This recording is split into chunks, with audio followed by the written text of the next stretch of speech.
Hello everyone, welcome back to Hills and Hollers Homesteading and Prepping. It's Homesteader Mike here, and I'm in the kitchen. So we're going to bake a little today. And what we're going to do is I'm going to show you guys just an edited process of the wild yeast sourdough bread. And this is something you can make at home. I'll share this recipe in the description of this video. And I'll tell you, if you're a fan of sourdough, unless you have made this recipe, you have never bought or tasted sourdough bread like this. This is probably the most wholesome, the most true sourdough that you'll ever taste. And you use whole wheat flour with this. You don't use, bread flour. You don't use self-rising. You don't use the bleached, white, enriched. This is whole wheat flour. And what you are doing is you are letting the natural yeasts in your environment make your starter for you. And the only thing that this entails, now you see there's just a little paper towel over that with a ring just holding it down there. You see how that's risen? See the bubbles in that? Oh my goodness, that smell. If you're a fan of sourdough, you're going to absolutely love this. So you start off with your flour starter, and you just add water. Now, they prefer that you don't use chlorinated water. So if you've got spring water, you can use it. You prefer to use it because chlorinated water tends to slow the process a little bit of the inoculation to get the yeast and the bacteria going good in it. Fermentation of grains is about the only way that humans can get the most nutrition out of grains. They don't teach that a lot anymore. Well, I'll take that back. They don't teach that at all anymore. They don't teach that at all. Early man knew this. I've had arguments with people, well, not arguments, but disagreements with people in the past that, the vegan lifestyle, that's the healthiest lifestyle. You have to have whole grains, you have to have whole wheat, you have to have this, you have to have that. Let me tell you something. When you get a little older, you may be able to eat all that stuff right now like I did when I was growing up. Man, I could eat the heck out of everything and nothing ever bothered me. You start to develop problems as you get a little older. You start to lack a couple things here and there, and your body does not tolerate carbohydrates well. Now, this doesn't happen to everybody, but there's a lot of us that do, and they classify it as things like, irritable bowel syndrome, IBS, or celiac disease, or gluten intolerance, and all this other stuff. And I've done several different diets trying to find something that works for me, not only to help me get healthier, but to relieve a lot of the symptoms and stuff that I would have when I ate. And, I did the whole foods plant-based diet for 60 days. I truly went vegan for 60 days. And I ate whole foods, fresh vegetables, fresh fruits, whole grains. I did the steel cut oats when I ate oats. I did almond milk. I ate nuts. I ate vegetables. I ate fruit. I didn't eat refined stuff, and I didn't eat a lot of sugar. I used honey. I used date sugar, which was supposedly, even healthier for you. Everything that I was studying and learning as I was going through and I'm still not done with it yet, but it's a holistic nutrition and health and wellness coach certification on top of my RN degree. And nothing was working. I mean, for 60 days, I was absolutely positively just completely miserable. When I tell you miserable, I was constantly bloated. I was my own renewable power source. Take that as you will. I was not pleasant to be around. My reflux, I had to double up on my reflux medicine. My blood pressure was not controlled. I was just a mess. And finally, I just got tired of it, and I said, you know what, forget it. I'm going to eat what I like. I'm going to eat what I enjoy, and damn be the consequences. At least I'm going to go out happy. And that didn't hold true, of course. So my weight, again, and I lost maybe 5 pounds during that whole time. There was no big weight loss or anything that went along with it. And I'll tell you, I was using the bathroom like 6 times a day. Now, I know that's a lot of people. I'm a nurse. Trust me, deep and dark here, buddy. There's nothing, nothing's going to bother me when it comes to that kind of stuff. So, I was going to the bathroom 6 times a day. And I mean, it was just sound like a bullhorn in this house all the time. And I knew something just wasn't right. And I talked to my doctor, who's also a good personal friend of mine, and he's like, well, yeah, you knucklehead, you got what's called IBS. Well, as I started reading into IBS and all this other stuff, it's not, I don't know if it's truly IBS. Some people call it leaky gut syndrome. They do this, they do that. There's a lot of different terms for it right now. A lot of communities don't agree on a lot of this right now. But what ultimately it came out to be was you need to do a low FODMAP, FODMAP diet, and it's an elimination diet.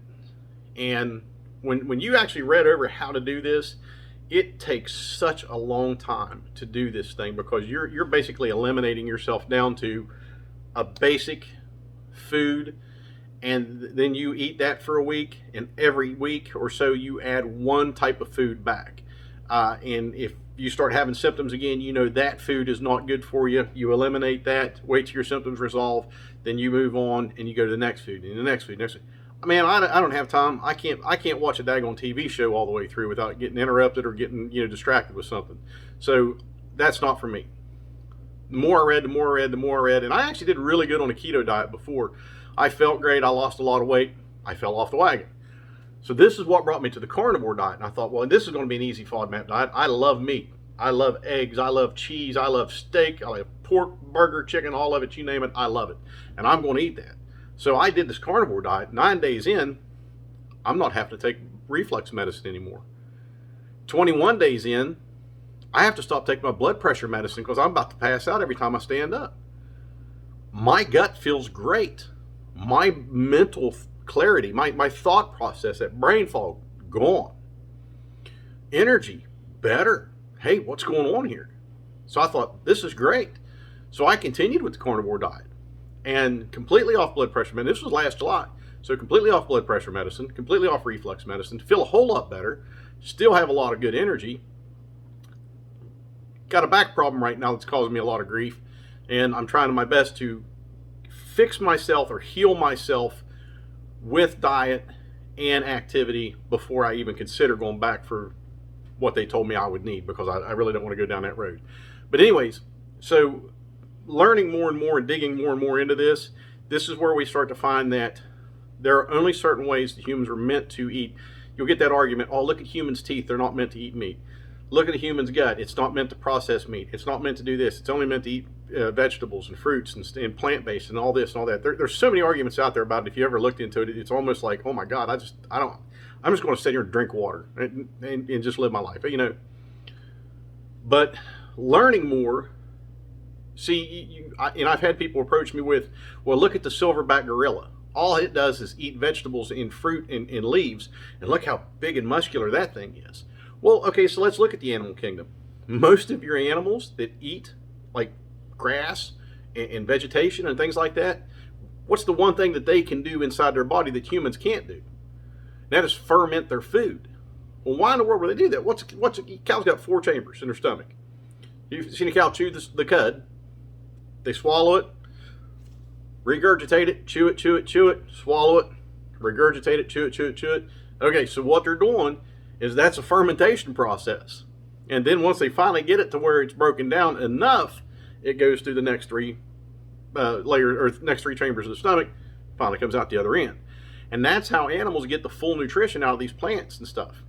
That's like the silverback gorilla. So if you know what a cecum is, okay, so a cecum is part of your intestine. On a human, it's about that big, about the size of your pinky. Really doesn't do anything. Really doesn't do anything in the grand scheme of human anatomy and physiology. You look at a gorilla, their cecum is the size of a freaking football. An American football, that's the size of the cecum. So they are fermenting. They're getting the complete nutrition from the plants, the vegetables, and the fruits and stuff that they're eating, because they're fermenting that inside their body. Ruminant animals, okay? Ruminant animals ferment their food, ferment what they're eating. Even if they eat grains, it's being fermented. Look at a chicken. Chicken will fill their crop. They got that little pouch right there. It's called a crop. Guess what that's doing? That's fermenting their food, okay? You want to see a change in chicken's health, and we're actually going to start doing this. Start fermenting their feed. It's not hard. A little bit of water, stir it every 2-3 days. By 3 days, it's fermented, it's ready to go. You decrease the amount of food that they eat because they're getting more complete nutrition and more nutrition fulfillment from that food when it's fermented. So when it comes to grains, we can't ferment on the inside of our body. If we do, it's a bad thing for us, because that means that there's a bigger problem.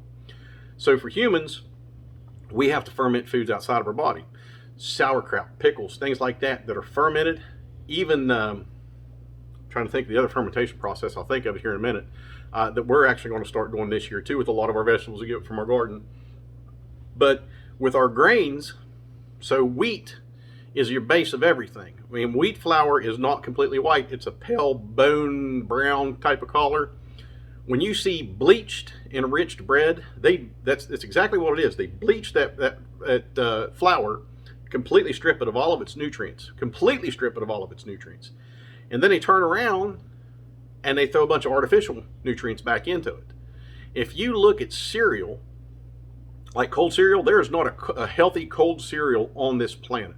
I don't care what the scientists of the food industry that's making this say. I don't care what their data shows. There is not a healthy food or a healthy cold cereal on this planet. Zero. Then you think nuts. Well, nuts are good. I can eat almonds. I can do this. Turn out they're full of oxalates. What do you mean they're full of oxalates? Oxalates, they're full of oxalates. They're anti-nutrients. This is terrible stuff for humans. We don't realize that. If you look at kidney stones, people, and if you've never had a kidney stone, God, I've had one in my life. Please God, don't ever give me another one. I'll take a butt beating over another daggone kidney stone. But if you look at that, they're mostly made up of oxalates because we eat high oxalate diets. Spinach, all your leafy greens that they tell you is good for you and stuff like that. Nuts, yeah, all that stuff. No. As you get older, trust me, things are going to happen. If you're having digestive problems and stuff like that now, you may want to look at your diet. So anyways, now that I've cleared all this air, and believe me, it's not clear. For 10 years, I've been doing chronic care management. I've been in healthcare for 30 years. For 10 years, I've been doing chronic health management and everything. And this is what I've learned over the years. And I'm, like I said, I'm living proof of how I eat and how it's improved my health and the weight that I've lost and how I feel, and I'm completely off my medicines. So right now, with the sourdough bread that we're going to make, instead of adding yeast, so institutionalized, commercialized yeast and sugar, we're just going to let nature do its thing with whole wheat flour. And you're just, when she does the starter, there's no sugar, there's no yeast in that at all. It is the flour, and it is non-chlorinated water. You can use distilled water. You can use spring water, just as long as it's not, chlorinated. And every day, she takes, I think it's a quarter cup out and replaces it with a quarter cup of fresh flour, of the whole wheat flour. And what that does is that feeds it. It's called feeding it, okay? And this is what you get after about 4 or 5 days. And that's beautiful. And there is no yeast, artificial or commercialized yeast added to that. There's no Fleshman's in that. This is right from our own environment, right here in our kitchen. That's how you do it. Just a little towel or paper towel or something over the top of it. Lets that wild yeast and bacteria get in there and inoculate that. So what I'm going to do to make this is, and she left me the notes on how to do it while they're out, her and the kids are out. So I'm going to add 520 grams of flour. Now you want to weigh this. You want to get your kitchen scale. You want to weigh this. So 520 grams of flour, whole wheat flour, 2 teaspoons of salt, and you have to weigh out your water, 385 grams of water, a 1/3 cup of this starter, and set my my dough. Mix it all together, make my dough. And then once I make it, I'm going to put it in a greased or a buttered bowl. And I actually use lard. Oh yeah, trust me. So I lubed up the the bowls with lard. So good lard rub on that. And what I'll do is I'll put the dough in that after I make it, and I'll let it set for 15 minutes, and then I'll come back and I'll pull it, knead it, do all that good stuff, put it back in the bowl. Another 15 minutes, take it out, pull it, twist it, put it back in the bowl. Another 15 minutes, pull it out, knead it, twist it, put it back in the bowl. And then you just let it rise. Then you put your parchment paper in the bowl and let it just sit there and let it rise. And then you bake it. Now when we bake it in a cast iron Dutch oven in the stove. And what you end up getting, now this is just the leftovers of the last loaf. You are getting a very dense,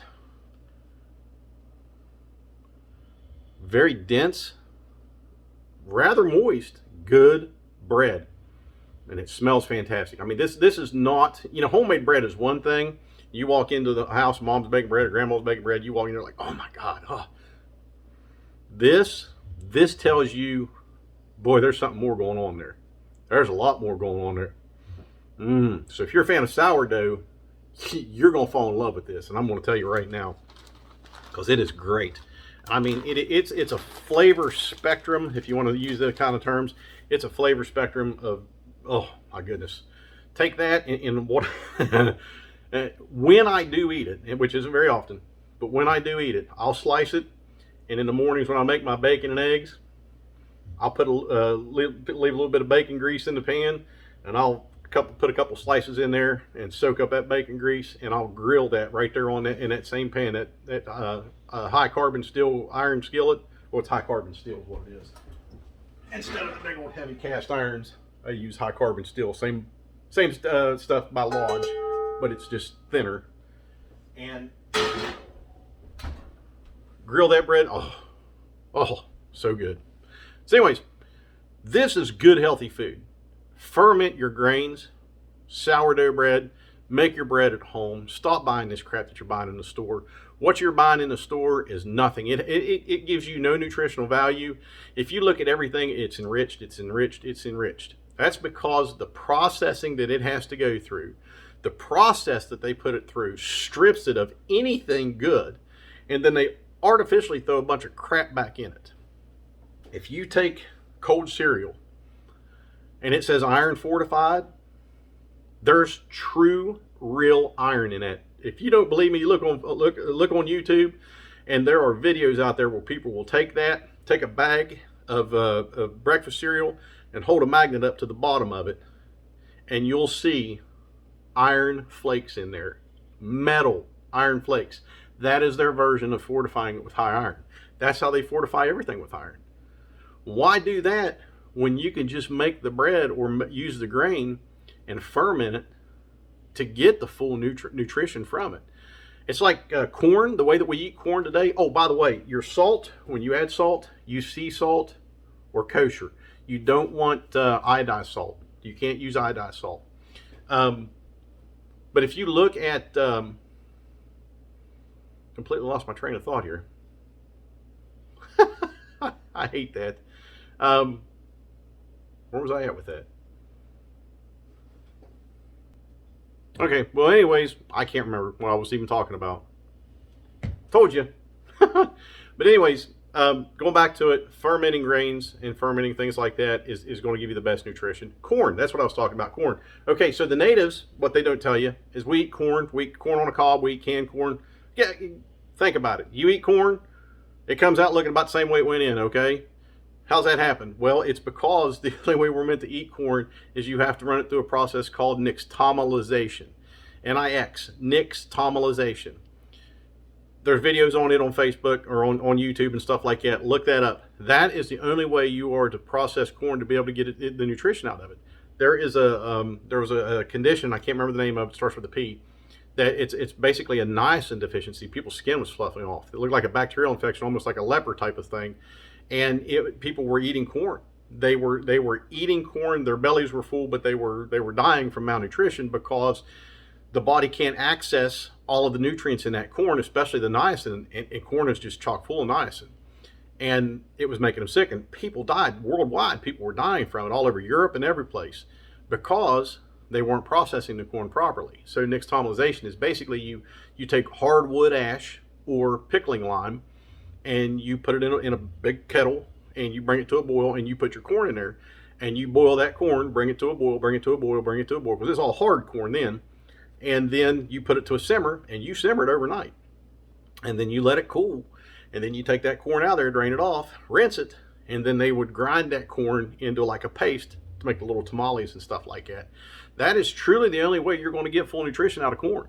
So if we're planting our Silver Queen and our peaches and cream and all that other stuff out here in the garden, and we're taking it out and we're roasting it, covering it with butter and salt, you are getting nothing from that corn other than a reintroduction to it when you go to the bathroom the next time. So grains in humans, there's a way to do it. That process has been lost over the years due to, well, of course, everything that humans screw up. But if you really want to know about grains, fermentation, and how you're supposed to eat this stuff to be able to get the full nutrition, to get the full benefits of it, I'm going to tell you first and foremost, you need to decrease your grain consumption. But if you're going to eat grains, you want it fermented, or if you're going to eat corn, you want to go through the nixtamalization process. And there's actually some commercial brand tamales, or oh crap, what are those things called? Tortilla, whatever. You know what I'm talking about. That they actually do put them through the nixtamalization. Is it Herrera? I think maybe is the brand. I've seen it. But you know, if I'm going to do it, I'm going to make sure that I do it at home. I would much rather everything be homemade here. If you look behind me, all right. So our kitchen is always a mess. When I say a mess, it's always cluttered. There's always something going on in here. It's not that it's dirty. It's just cluttered because we're always doing something in here. And, you know, because we bake, we cook, all of our meals come from home. So, you know, and of course now my kitchen table and glass sliding doors got a rack in the middle in front of it because we're sprouting seeds and everything for our garden this year. So our kitchen, there's always activity in our kitchen. This stove hardly ever, the only time this stove cools down is at night when we're in bed. Next morning it starts right back up and it's going again. So make your food at home. Look over fermentation processes. Look at this link in this recipe that I'm going to give you. It's very simple. And the wife, that's how you do it. Once you get your starter done and you get it bubbled up like that, right there it is. That's what you add, and all that's right there in that recipe. So if you're a baker and you like to bake bread and you like sourdough, this is wild yeast sourdough. The yeast and the bacteria come from your own environment, and all you do is get the start and let let nature do its thing, and feed it once a day, every day. Again, distilled water or non-chlorinated water. That's going to make your start do better, and it's going to work a little quicker. But it's going to take about 3 days, 3 to 5 days, depending on your environment. So follow that. Look at or wait for that to come through. Bake your first loaf of bread. I'm going to tell you, and it's filling. It's not like store-bought bread. And it's whole grain, whole wheat, you know, everything baked, and all these natural breads and how bread. Probably Ezekiel bread is probably about the only one in the store that's going to give you any kind of nutrition. If you've ever seen Ezekiel bread, that's probably the only one that's going to give you any good nutrition. But for home, and another thing the wife did was she went and sealed up a bunch of the whole wheat flour since this is the only kind of bread that we're eating in this house now. So there's 3 cups of whole wheat flour in each one of these that I'm going to put in a food grade bucket and seal up, or seal it up and put this away today. She's got a bunch of these. So this will be stored and put away so we can have this in the future, and this can become part of our preps and part of our food stores. And we've got more downstairs to do, and I've got 2 full bags of it to get in the bucket today, and there's still more flour downstairs. So I'm going to get to getting this bread ready. I'll do a short video later when she bakes it to show you what it comes out looking like as a whole. I'm telling you guys, it's fantastic. I'll share the recipe in the description. It's hard for me to be able to do this and work the camera at the same time because I'm going to end up with dough and stuff all over my hands as I do this. So anyways, without dragging this out, making it more unbearable, please share this kind of information with your friends, people who are like-minded, people who want to learn. Let's work together. Let's teach each other. Let's learn from each other, and let's starve that system. In the meantime, take care, God bless, and keep prepping.